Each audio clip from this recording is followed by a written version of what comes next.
News, सच जरूरी है। नमस्कार, MLS न्यूज लाइव में आप सभी का स्वागत है। मैं हूं आपके साथ अर्शी अंसारी। आइए देखते हैं देश और दुनिया की तमाम बड़ी खबरें। इससे पहले एक नजर हेडलाइंस पर।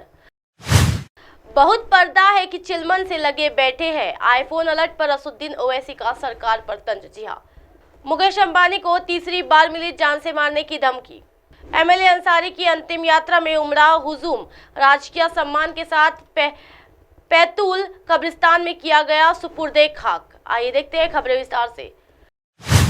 बहुत पर्दा है कि चिलमन से लगे बैठे हैं। आईफोन अलर्ट पर असुद्दीन ओवैसी का सरकार पर तंज। जी हां, देश के कई विपक्षी नेताओं के आईफोन अलर्ट मिलने के बाद केंद्र सरकार पर हमला तेज हो गया। इसी क्रम में ऑल इंडिया मजलिस इत्तेहादुल मुस्लिमीन यानी AIMIM के मुखिया असुद्दीन ओवैसी ने भी प्रतिक्रिया दी है। उन्होंने शायराना अंदाज में सरकार पर तंज कसते हुए हमलावर मेरे फोन को निशाना बना सकते हैं। सोशल मीडिया प्लेटफॉर्म X पर उन्होंने लिखा, कल रात एप्पल 3 नोटिफिकेशन मिला कि हमलावर मेरे फोन को निशाना बना सकते हैं। बहुत पर्दा है कि चिलमन से लगे बैठे हैं, साफ छुपते भी नहीं, सामने आते भी नहीं। जिन नेताओं के पास ये अलर्ट पहुंचा है उनमें कांग्रेस नेता पवन खेड़ा, शशि थरूर, TMC सांसद महुआ मोइत्रा, शिवसेना UBT सांसद प्रियंका चतुर्वेदी, सपा मुखिया अखिलेश यादव, आम आदमी पार्टी के सांसद राघव चड्ढा शामिल है।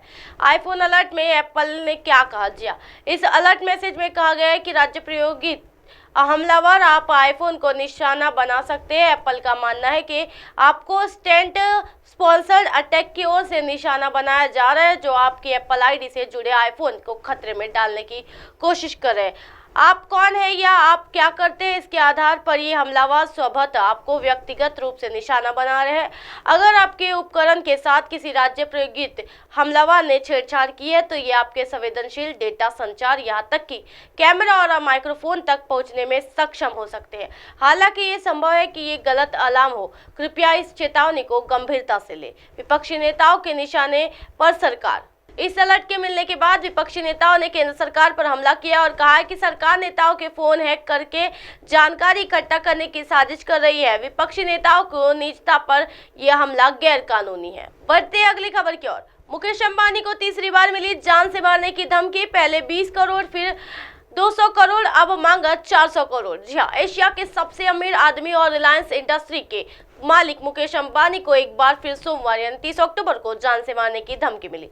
मुकेश अंबानी को 3 दिन तीसरी बार ईमेल के जरिए जान से मारने की धमकी मिली है। जी हाँ, इस बार आरोपी ने फिरौती के राशि 200 करोड़ रुपए से बढ़ाकर 400 करोड़ रुपए कर दी है। जान से मारने वाले ने ईमेल में लिखा है कि फिरौती राशि अब बढ़कर 400 करोड़ रुपए हो गए हैं। अगर पुलिस मुझे ट्रैक नहीं कर सकती तो गिरफ्तार नहीं कर सकती, इसलिए हमें तुम्हें मारने में कोई दिक्कत नहीं है। भले ही तुम्हारी वर्तमान सुरक्षा कितनी भी अच्छी क्यों ना हो, वो हमारा कुछ नहीं बिगाड़ सकता। हमारा मात्र एक स्नाइपर तुम्हें मार सकता है। गौर हो कि दूसरी बार ईमेल में आरोपी ने 200 करोड़ रुपए की मांग की थी और कहा था कि पिछले ईमेल का जवाब नहीं देने की वजह से अमाउंट 20 करोड़ से बढ़कर 200 करोड़ हो गया है। जी हाँ, अंबानी की आधिकारिक ID पर भेजे गए ईमेल में लिखा है कि चाहे आपकी सुरक्षा कितनी भी अच्छी क्यों ना हो, हमारा एक स्नाइपर आपको मार सकता है। इस बार राशि 400 करोड़ से है और पुलिस मुझे ट्रैक या गिरफ्तार नहीं कर सकती है। धमकी की गंभीरता को देखते हुए मुंबई पुलिस ने सोमवार को अंबानी के दक्षिण मुंबई स्थित आवास एंटेलिया पर सुरक्षा बढ़ा दी है। पहला ईमेल शुक्रवार को प्राप्त हुआ और ईमेल भेजने वाले का दावा है कि उनका नाम शादाब खान है, जिसमें अंबानी से पहले 20 करोड़ की मांग की और उन्हें जान से मारने की धमकी दी। उसके तुरंत बाद एंटेलिया के सुरक्षा प्रभारी देवेंद्र मुंशीराम ने पुलिस की शिकायत कराई गई। अगले दिन उन्हें एक और ईमेल भेजा और राशि 10 दोगुनी करने की मांग की, क्योंकि उन्हें अरबपति उद्योगपति से कोई प्रतिक्रिया नहीं मिली। एक वरिष्ठ पुलिस अधिकारी ने पुष्टि की है कि अंबानी को सोमवार सुबह उसी से तीसरा ईमेल प्राप्त हुआ। ऐसे प्रतीत होता है कि आरोपी ने बेल्जियम के एक ईमेल सेवा प्रदाता का इस्तेमाल किया और मुंबई पुलिस ने इंटरनेट प्रोटोकॉल पते के माध्यम से उसका पता लगाने के लिए उन्हें लिखा था। मामले में अब तक कोई प्रगति नहीं हुई है और हमारी जांच जारी है। बढ़ते अगली खबर की ओर। MLA अंसारी की अंतिम यात्रा में उमड़ा हुजूम। राजकीय सम्मान के साथ पैतुल कब्रिस्तान में किया गया सुपुर्दे खाक। जी हाँ, मैंगलोर विधायक सरवत करीम अंसारी को राजकीय सम्मान के साथ अपने पैतृक कब्रिस्तान के सुपुर्दे खाक कर दिया गया। इससे पहले उन्हें Manglaur bus stand Haridwar SSP समेत कई पुलिस अधिकारियों और हजारों लोगों ने भावभीनी श्रद्धांजलि अर्पित की। उनकी अंतिम यात्रा में हजारों लोगों की भीड़ रही।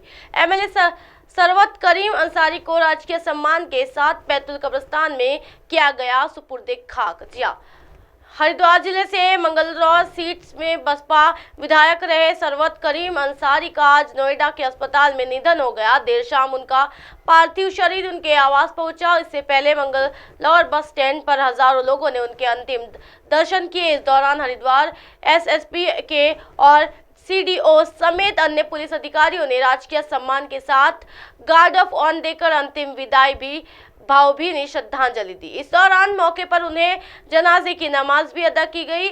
उनके बाद उनके पार्थिव शरीर मोहल्ला इस्लाम नगर स्थित कब्रिस्तान में सुपुर्द खाक कर दिया गया। गौरतलब है कि मंगलवार सीट से 2 बार विधायक रहे बसपा के कद्दावर नेता विधायक हाजी सरवत करीम अंसारी का 30 अक्टूबर की सुबह नोएडा के फोर्टिस अस्पताल में निधन हो गया। बताया जा रहा है कि ये 3 दिन से वेंटिलेटर पर थे। उनके अचानक निधन से क्षेत्र में शोक की लहर दौड़ गई। सोमवार शाम को उनके मंगलीर आवास स्थित पैतृक कब्रिस्तान में उन्हें सुपुर्द खाक किया गया। हाजी सरवत करीम अंसारी के निधन की सूचना मिलने के बाद उनके निवास स्थान पर अलग अलग पार्टी के कई नेता भी पहुंचे। सभी नेताओं ने विधायक के निधन पर शोक प्रकट किया। इसी तरह की दिन भर की तमाम बड़ी खबरों से फिर कराओगे आपका रूबरू। तब तक देखते रहिए एमएनएस न्यूज नेटवर्क। मेरे साथ ये नर्शन सारी के साथ नमस्कार।